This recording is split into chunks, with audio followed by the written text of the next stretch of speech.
Welcome back to Free Press TV. I'm Michael Patterson, and tonight we bring you an urgent health and agriculture story with major implications for both the American public and the global food supply chain. New human screwworm case confirmed in Maryland, a rare and alarming case of the flesh-eating New World. Screwworm parasite has been confirmed in Maryland. Officials say the patient had recently traveled to the U.S. from Guatemala before receiving treatment. This marks the first confirmed human case in the United States this year, and it comes as screwworm infestations spread northward through Central America and Mexico. The case, which Reuters first reported, was confirmed by multiple sources in state veterinary and livestock networks. According to internal communications shared within the cattle industry, the U.S. Centers for Disease Control and Prevention (CDC) privately confirmed the case on August 20th. However, officials have been criticized for failing to communicate transparently with state veterinarians in the livestock industry. Beth Thompson, South Dakota's state veterinarian, said she only learned about the Maryland case secondhand and that the CDC wasn't forthcoming at all.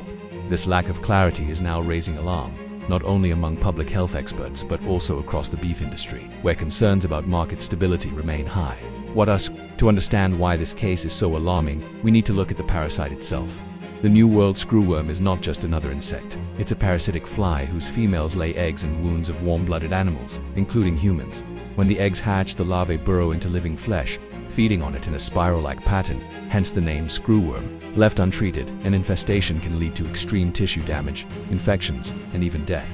In animals, particularly cattle, screwworm infestations have historically been devastating, killing livestock within weeks and costing economies billions. For humans, cases are rare but dangerous.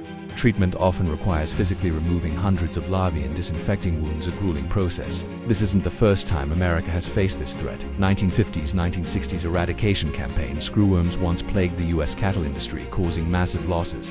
In the 1960s, the USDA launched a groundbreaking program releasing millions of sterilized male flies.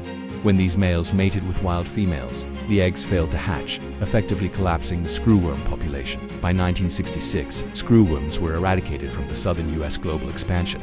While the U.S. celebrated victory, screwworms remained endemic in parts of South America, the Caribbean, and Central America. Countries like Cuba, Haiti, and the Dominican Republic continued to struggle with infestations. Panama Fly Factory. To prevent re-entry into North America, the U.S. and regional partners established a sterile fly production plant in Panama, releasing up to 100 million sterile flies per week as a biological shield at the Darien Gap, the dense jungle between Panama and Colombia. 2023 to 2025 resurgence.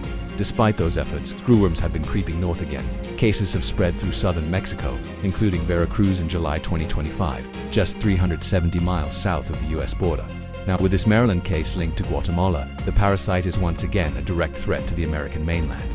The stakes here are massive. The U.S. cattle herd is at its smallest in 70 years, pushing beef prices to record highs. A screwworm outbreak could devastate ranchers already struggling with supply shortages and high feed costs. The USDA estimates an uncontrolled outbreak in Texas alone could cost $1.8 billion in losses. This comes just weeks after Agriculture Secretary Brooke Rollins announced plans to build a new sterile fly facility in Texas, similar to the one that helped eradicate the pest 50 years ago. Critics argue the response is too slow, given that construction could take up to 3 years. Meanwhile, Mexico is already building a $51 million sterile fly plant in its southern region. Both countries are scrambling to contain the parasite before it crosses the U.S. border in significant numbers. The Maryland case. What we know so far. The Maryland patient has been treated, and sources say all proper containment and prevention measures were taken. However, due to patient privacy laws, details remain limited. Emails circulated within the Beef Alliance suggested officials hoped to minimize market impact by restricting public awareness of the case. This secrecy is now raising concerns about transparency and public trust. The CDC has yet to issue a detailed public statement. Global health warning experts warn this single case should not be underestimated.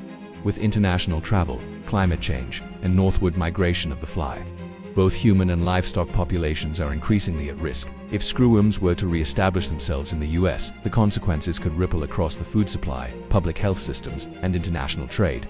This story is still developing, and Free Press TV will continue to follow it closely. For now, health experts are urging vigilance, not panic. Farmers, veterinarians, and travelers are advised to monitor wounds carefully and report unusual infections immediately. As the old saying goes, eternal vigilance is the price of freedom. In this case, it may also be the price of keeping America's food supply safe. I'm Michael Patterson with Free Press TV. Stay tuned for continuing coverage, and don't forget to like, share, and subscribe for more in-depth reports on stories that matter.